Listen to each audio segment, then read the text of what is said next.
فَإِنَّ فِي النَّاسِ مَنْ خَسِرَ الدُّنْيَا وَالْآخِرَةَ، چونکہ ایسے لوگ ہیں جو دنیا و آخرت دونوں گنوا دیتے ہیں. خسر الدنیا والآخرہ، کچھ ایسے ہیں جو ایک میں فائدہ اٹھا لیتے ہیں، دنیا میں فائدہ اٹھا لیتے ہیں، آخرت ہار جاتے ہیں. کچھ آخرت جیت لیتے ہیں، دنیا ہار جاتے ہیں. کچھ ایسے ہیں جو دونوں ہار جاتے ہیں، دنیا بھی ہار جاتے ہیں، آخرت بھی ہار جاتے ہیں.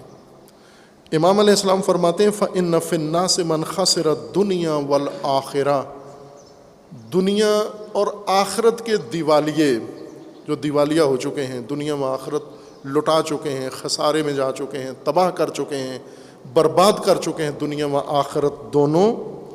یہ کیا کرتے ہیں جن کی دنیا و آخرت دونوں تباہ ہیں؟ یترک الدنیا للدنیا. یہ دین آپ کو کون بتائے گا؟ آپ تلاش کریں، جستجو کریں، اسلامی مسالک میں، مذاہب میں غور کریں، غیر اسلامی فرقوں میں دیکھیں. یہ رہنمائی، یہ پیمانے، یہ معیارات، یہ تربیت کون کرے گا؟ امامت کے مکتب کے علاوہ کہیں بھی ہے آپ دکھائیں کہ یہاں امامت کے علاوہ بھی یہ باتیں لوگوں کو بتائی گئی ہیں، سنائی گئی ہیں، سمجھائی گئی ہیں. جس طرح قرآن کریم میں ہے نا کہ آپ اللہ کے اس نظام میں، کائنات میں نظریں دوڑاؤ اور اس میں کوئی عیب اور نقص اور کمی تلاش کرو، آپ کی نگاہیں تھکی ہاری ہوئی مایوس واپس آ جائیں گی، لیکن آپ کو اللہ کے نظام میں کوئی خلل نہیں ملے گا. آپ بھی اپنا ذہن دوڑاؤ، ریسرچ کرو، تحقیق کرو، جستجو کرو، غور و فکر کرو، مطالعہ کرو، لائبریریاں چھانو. اہل بیت کے علاوہ کہیں آپ کو یہ رہنمائی اور ہدایت ملی ہو پھر آپ پیش کریں اس کو. لیکن یقین سے میں ایک عرض کر رہا ہوں آپ کو کہ آپ کی تحقیق اور ذہن تھکے ہارے ہوئے واپس آ جائیں گے اور اعتراف کریں گے کہ اہل بیت کا مکتب کہیں اور موجود نہیں ہے. تو اس مکتب تربیت کے تربیت یافتہ کہاں ہیں جن کے اندر پرکھنے کا یہ معیار ہو، جن کے پاس ترازو یہ ہو؟ ہم نے جو ترازو اٹھائے ہوئے ہیں، آپ باہر جائیں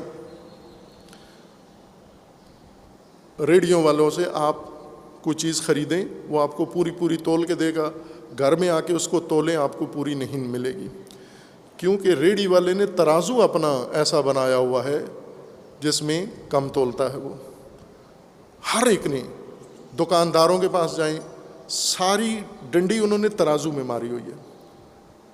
اب ظاہری ترازو ان کے پورے بتا رہے ہیں، ہم بھی دھوکے میں آ جاتے ہیں کہ مال پورا ہے، لیکن ترازو کو نہیں دیکھتے کہ ترازو ناقص ہے.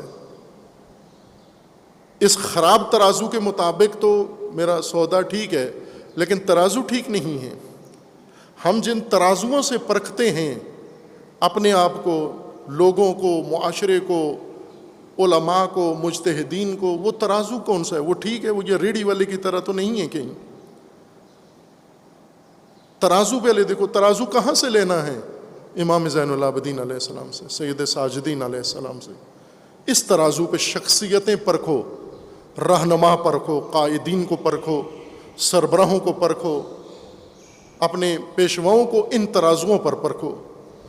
امام فرماتے ہیں کہ کتنے ایسے لوگ ہیں جو دنیا کی خاطر چھوڑ دیتے ہیں، دنیا کے لیے دنیا چھوڑ دیتے ہیں. خوب چونکہ دنیا چھوڑ رہا ہے، دنیا سے دستبردار ہے، تو دنیا کا نقصان ہو گیا. خسر الدنیا. اور یہ جو دنیا سے ہاتھ اٹھایا ہوا ہے یہ دنیا ہی کی خاطر ہے. خسر الآخرہ. دنیا چھوڑ دی، سختی میں زندگی گزاری دنیا کی خاطر، وہ آخرت بھی گئی، دنیا بھی گئی. نہ یار ملا نہ وصال صنم، دونوں ہاتھ سے گئے. یہ کہاں ہوتا ہے؟ یہ دنیا کی خاطر دنیا چھوڑنے والے.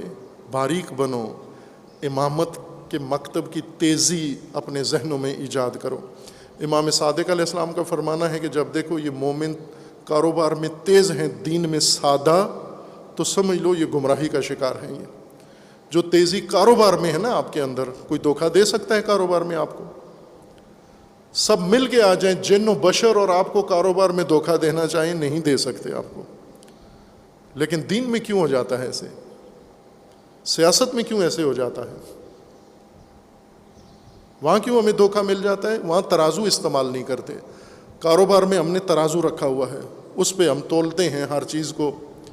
دین میں ترازو ہم نے خود سے ایک ناقص اپنی مرضی کا, اپنے نفع کا بنایا ہوا ہے. وہاں پر ائمہ کا بنایا ہوا ترازو استعمال نہیں کرتے. دنیا کی خاطر دنیا چھوڑنے والے یہ کون ہیں؟ دنیا سے دور ہیں, وسائل زندگی ہوتے ہوئے بھی استعمال نہیں کرتے, دور رہتے ہیں. سادہ ظاہراً رنگ اپنا بنایا ہوا ہے, ہر چیز زندگی ظاہراً سادہ ہے. کیوں؟ تاکہ لوگ مجھے سادہ زیست کہیں, لوگوں میں یہ شہرت ہو جائے کہ یہ انسان زاہد انسان ہے. زہد کا اثر لوگوں پر چھوڑنے کے لیے اور لوگوں کی زبانوں سے یہ سننے کے لیے تعریف کہ کتنا زاہد آدمی ہے, کتنا سادہ ہے. کھانا اس کا دیکھو, کپڑے اس کے دیکھو, گھر اس کا دیکھو, فلاں چیز اس کی دیکھو, یہ اتنا سادہ ہے. یہی سننے کے لیے اس نے یہ ساری عذاب جھیلا ہوا ہے.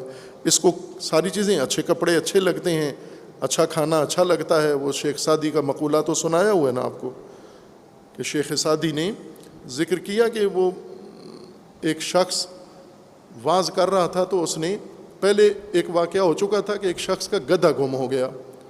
تو ان دنوں میں مسجدوں میں اعلان کرواتے تھے, مرغی گم ہو گئی, گدھا گم ہو گیا, بکری گم ہو گئی.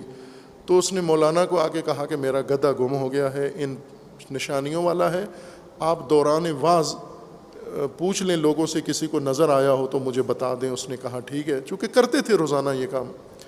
دوران تقریر مولانا نے ان کو بتایا کہ زہد بتا رہے تھے کہ یہ چیزیں جن سے آپ نے دوری اختیار کرنی ہے, یہ سب کو اچھی لگتی ہیں, اچھی لگنے کے باوجود ان سے آپ نے دور رہنا ہے. تو وہ پوچھنے لگے کہ کوئی ہے ایسا جس کو لذیذ کھانا اچھا نہ لگتا ہو؟ تو باقی چونکہ سب کو اچھا لگتا تھا, سب اچھا میسر نہ بھی ہو لیکن کھانا تو اچھا لگتا ہے سب کو, ٹھیک ٹھاک اچھا پکا ہوا بریانی, پلاؤ یا جو بھی مٹن ٹکا, مرغوب کھانا جس کو بھی اچھا لگتا ہے, ہر آدمی کو اچھا لگتا ہے. جن کو ممنوع ہے ان کو بھی اچھا لگتا ہے. اس نے پوچھا کہ آپ سب کو اچھا لگتا ہے؟ تو ایک بوڑھا اٹھا, اس نے کہا کہ نہیں مجھے اچھا نہیں لگتا. مولانا نے کہا ٹھیک ہے آپ بیٹھ جائیں, آپ کو اچھا نہیں لگتا. پھر ان کا کہ لباس, قیمتی لباس, خوبصورت لباس, اچھا سلا ہوا لباس کس کو اچھا نہیں لگتا؟ وہ سب کو اچھا لگتا تھا. لوگ بیٹھے رہے خاموشی کے ساتھ. یہ خاموشی تائید تھی کہ اچھا لگتا ہے ہمیں سب کو. وہی بزرگ کھڑے ہوئے, انہوں نے کہا مجھے اچھا لباس بھی, خوبصورت لباس بھی اچھا نہیں لگتا.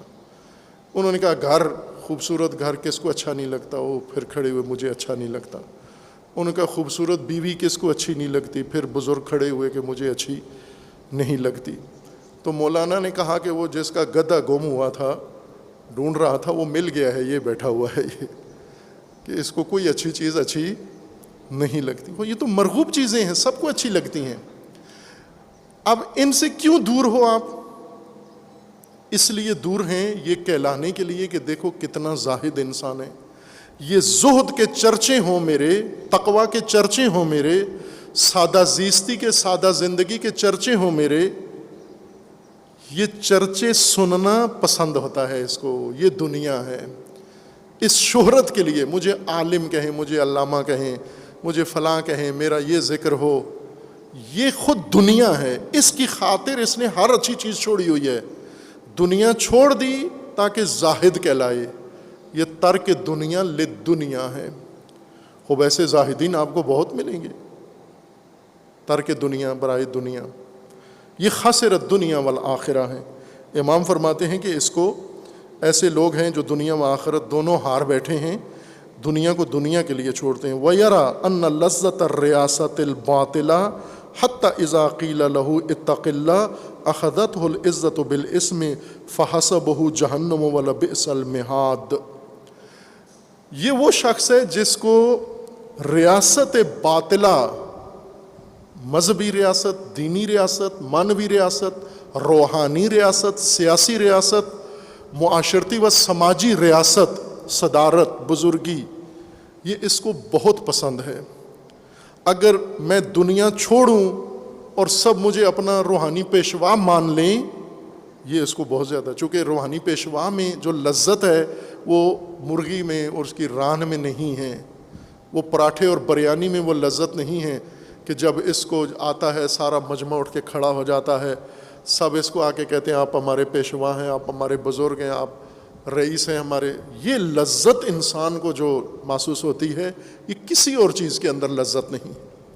جس طرح پہلے امام علیہ السلام نے فرمایا کہ بعض ایسے ہیں جو حرام مال چھوڑ دیتے ہیں، حرام ناجائز عورت کے ساتھ تعلقات رکھنے کے لیے، چونکہ وہ لذت ان کو اس لذت سے بہتر لگتی ہے. کچھ ایسے ہیں جو یہ کام بھی چھوڑ دیتے ہیں. ریاست کی لذت سب سے بڑی لذت ہے.